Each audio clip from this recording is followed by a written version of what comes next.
Assalamualaikum warahmatullahi wabarakatuh. Alhamdulillahirrahmanirrahim. Wabihi nasta'in wa ala umuri dunyadin.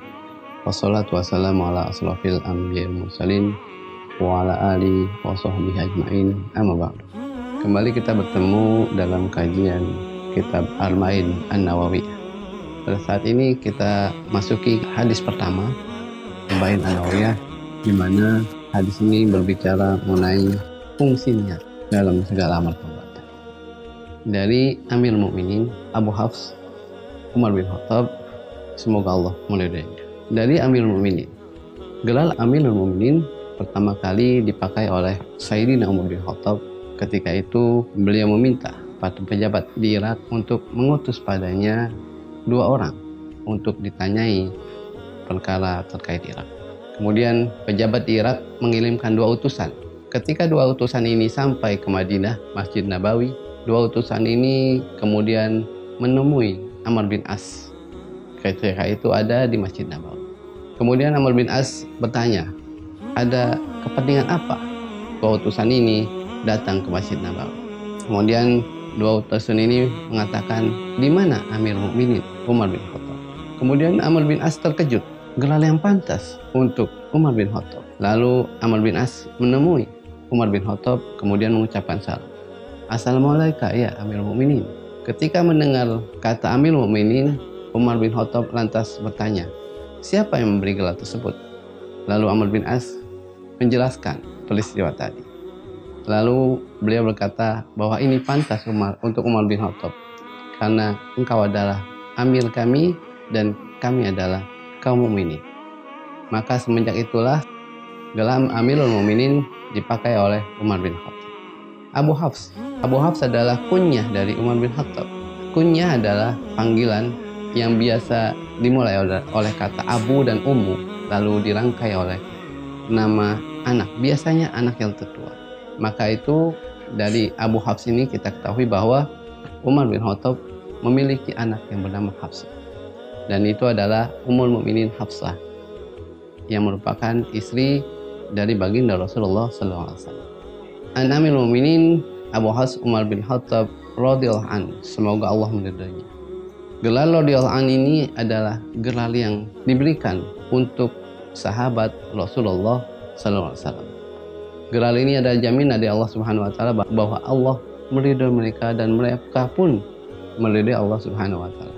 Sebagaimana Allah berfirman dalam At-Taubah ayat 100, "Was-sabiqunal awwalun", orang-orang yang terdahulu, minal muhajirin wal ansar, dari golongan muhajirin dan ansar, walladzina tabauhum bi ihsan, dan orang-orang yang mengikuti mereka dengan baik, radhiyallahu anhum wa radu an, Allah ridho padanya dan mereka pun ridho pada Allah Subhanahu wa taala.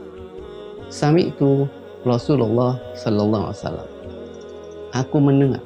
Sami itu menunjukkan bahwa Umar bin Khattab mendengar langsung hadis ini dari Rasulullah SAW tanpa perantara. Jadi kedudukan hadis ini adalah utama karena Umar langsung mendengar perkataan dari Rasulullah SAW. Sami itu Rasulullah SAW. Sallallahu Alaihi Wasallam adalah gelar yang Allah berikan pada Nabi Muhammad SAW. Sebagaimana pada ayat yang biasa kita dengar dalam khutbah Jumat yang tentu saja sudah kita hafal. yakni innallaha malaikatahu yusholluna 'alan nabi ya ayyuhalladzina amanu shallu 'alaihi wa sallimu taslima. Yaqul, sungguhnya Rasulullah telah berkata, innamal a'malu binniyat, sesungguhnya segala amal perbuatan dari niat. Innama adalah kalimat penegasan, pembatasan untuk apa-apa kalimat setelahnya. Sebagaimana dalam firman Allah yang berbicara terkait zakat. Innama shadaqah, sesungguhnya zakat itu hanya untuk 8 asnaf, bukan untuk yang lainnya. Begitu juga innamal a'malu binniyat. Kalimat innama ini menegaskan bahwa setiap amal itu tergantung dari niat. Maka itu boleh jadi suatu perbuatan sama dalam bentuk fisiknya, tapi mendapat ganjalan atau tidak itu disebabkan oleh niat.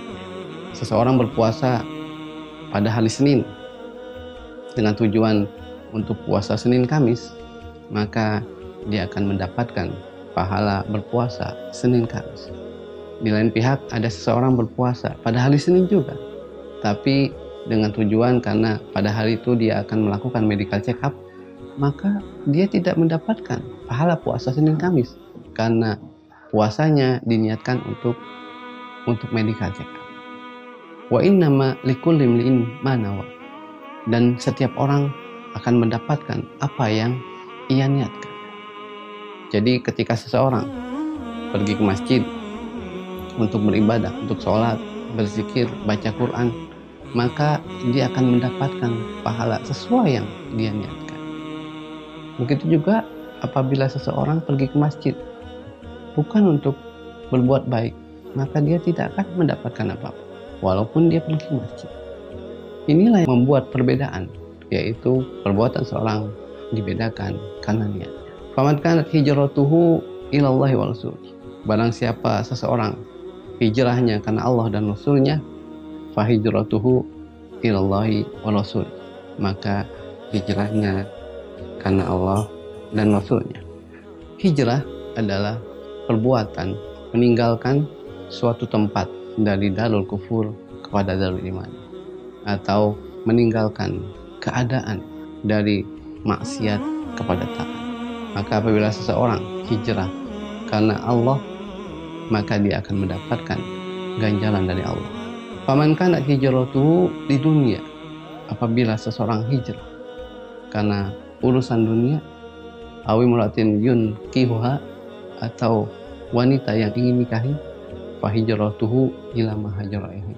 Maka hijrahnya kepada apa yang ia tuju. Hadis ini berkaitan dengan seseorang yang ikut hijrah bersama Nabi dan para sahabat, tapi tujuannya untuk menikahi seorang perempuan, Ummu Qais. Maka disebutlah hijrah Ummu Qais, sehingga dia tidak akan mendapatkan pahala hijrah dari Allah karena tujuan hijrahnya semata-mata untuk menikahi wanita. Demikian, hadis ini merupakan dasar yang menunjukkan bahwa diterimanya suatu amal karena dua perkara. Pertama karena ikhlas karena Allah Subhanahu wa taala, yang kedua adalah ittiba bir Rasul, sesuai dengan apa yang Rasul contohkan. Apabila seorang beramal ikhlas karena Allah tapi menyelisih apa yang Rasul contohkan, maka dia tidak akan mendapatkan pahala. Demikian juga apabila seorang melakukan perbuatan sesuai dengan apa yang Rasul contohkan tapi tidak ikhlas, maka dia tidak akan mendapatkan apa-apa. Demikian hadirin kajian kitab Arba'in An-Nawawiyah hadis pertama. Semoga bermanfaat. Assalamualaikum warahmatullahi wabarakatuh.